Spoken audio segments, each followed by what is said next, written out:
warahmatullahi wabarakatuh. Assalamualaikum warahmatullahi wabarakatuh. Yang saya hormati Bapak Zuhrinal Mawawi selaku dosen pengampu mata kuliah kewirausahaan di Universitas Islam Negeri Sumatera Utara dan teman-teman sekalian. Baiklah, di sini kami selaku kelompok 2 ingin mempresentasikan hasil dan diskusi kami yaitu tentang pola pikir wirausaha dan etika bisnis wirausaha. Saya Habila Ansari sebagai moderator dan teman saya Sekar Sari sebagai pembaca dan Rivaldi Ahmad sebagai pembaca. Baiklah, langsung saja masuk ke pemateri pertama yaitu akan dibacakan oleh saya sendiri. Pola pikir wirausaha dan etika bisnis wirausaha. Pola pikir wirausaha yaitu suatu kegiatan yang dapat memberikan nilai tambah terhadap produk atau jasa melalui transformasi, kreativitas, inovasi, dan kepekaan terhadap lingkungan sekitarnya. Sehingga dapat mengakibatkan produk atau jasa tersebut lebih dirasakan manfaatnya oleh masyarakat pengguna produk dan jasa. Pola pikir etika wirausaha dalam dunia bisnis, semua orang tidak mengharapkan untuk memperoleh perlakuan tidak jujur dari samanya. Moral dan tingkat kejujuran yang rendah akan dapat menghancurkan tata nilai etika bisnis itu sendiri. Jadi etika yaitu suatu studi yang mengenai tentang benar atau salah dan pilihan moral yang dilakukan oleh seseorang. Keputusan etik itu suatu hal yang benar mengenai perilaku standar. Etika bisnis juga kadang-kadang disebut sebagai etika manajemen, yaitu penerapan standar moral dalam kegiatan bisnis.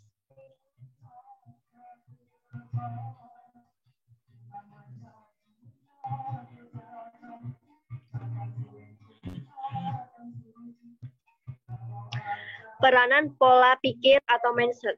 Mindset atau pola pikir pada seseorang dalam mewujudkan mimpinya untuk melakukan wirausaha kadang sering berubah-ubah karena banyak sekali orang yang takut dengan hal-hal yang belum pernah mereka coba.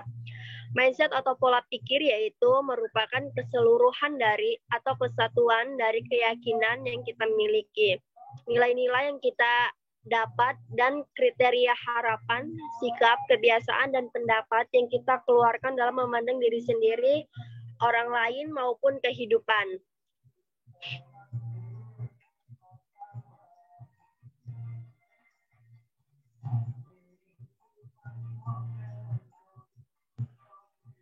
Pentingnya pola pikir wirausaha.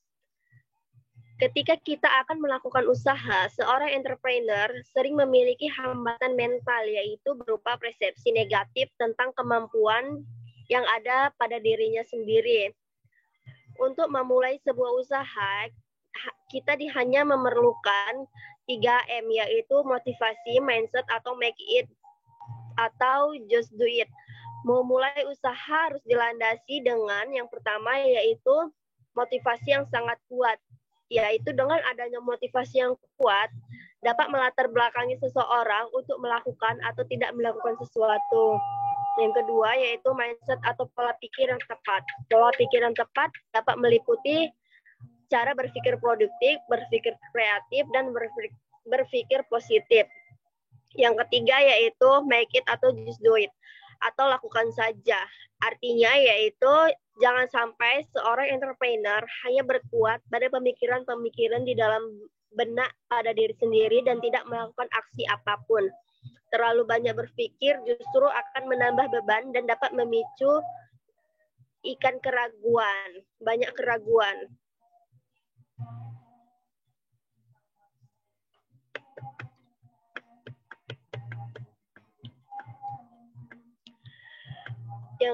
Yang D yaitu faktor-faktor yang dapat mempengaruhi pola pikir wirausaha. Yang pertama yaitu adanya faktor lingkungan. Yang kedua, faktor pergaulan dengan masyarakat. Yang ketiga, faktor pendidikan. Dan yang terakhir yaitu faktor pengalaman. Baiklah, materi selanjutnya akan dibacakan oleh rekan saya yaitu Sekar Sari. Kepada Sekar Sari, saya persilahkan. Prinsip-prinsip etika dan perilaku bisnis. 1. Prinsip ekonomi. Prinsip ini menyatakan bahwa perusahaan secara bebas mempunyai wewenang dalam memutuskan suatu kebijakan dalam upaya pengembangan visi misi perusahaannya yang berorientasi pada nilai kemakmuran dan kesejahteraan para pekerja maupun mitra kerjanya. 2. Prinsip kejujuran. Prinsip kejujuran menjadi hal yang paling penting dalam mendukung keberhasilan suatu perusahaan. Nilai kejujuran harus dijalankan oleh semua pihak yang terkait dengan kegiatan bisnis.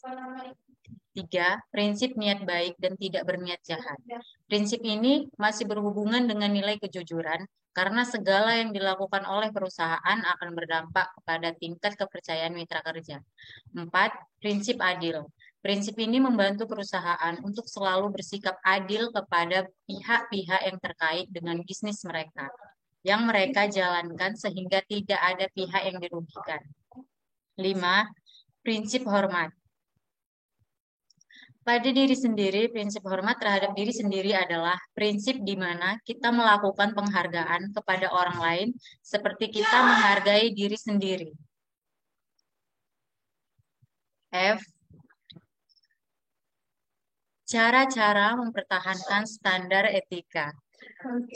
Ada 10, yaitu pertama, ciptakan kepercayaan perusahaan. Yang kedua, kembangkan kode etik. Ketiga, jalankan kode etik secara adil dan konsisten. 4, lindungi hak perorangan. 5, adakan pelatihan etika. 6, lakukan audit etika secara periode. 7, pertahankan standar tingkat tinggi tentang tingkah laku, tidak hanya aturan. 8, hindari contoh etika yang tercela setiap saat dan etika diawali dari atasan. 9, ciptakan budaya yang menekankan komunikasi dua arah. Dan yang ke-10, libatkan karyawan dalam mempertahankan standar etika. G, tanggung jawab perusahaan. Tanggung jawab perusahaan mempunyai 3.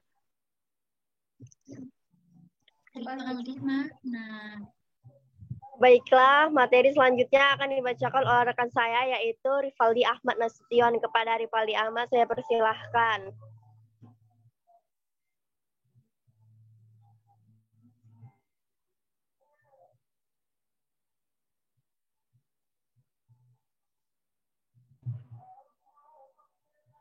Baiklah, mungkin Rivaldi Ahmad ada kendala jaringan.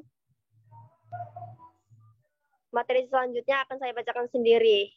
Tanggung jawab perusahaan yaitu ada 3. Yang pertama, tanggung jawab terhadap lingkungan. Yang kedua, tanggung jawab terhadap karyawan. Dan yang terakhir, tanggung jawab terhadap pelanggan.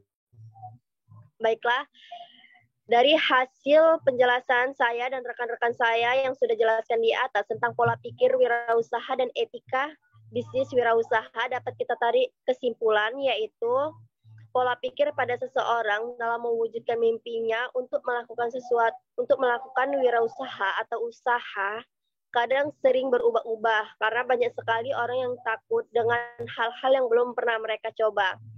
Etika bisnis itu mencakup hubungan antara perusahaan dengan orang yang menginvestasikan uangnya dalam perusahaan, konsumen, pegawai, kreditur, saingan, dan sebagainya.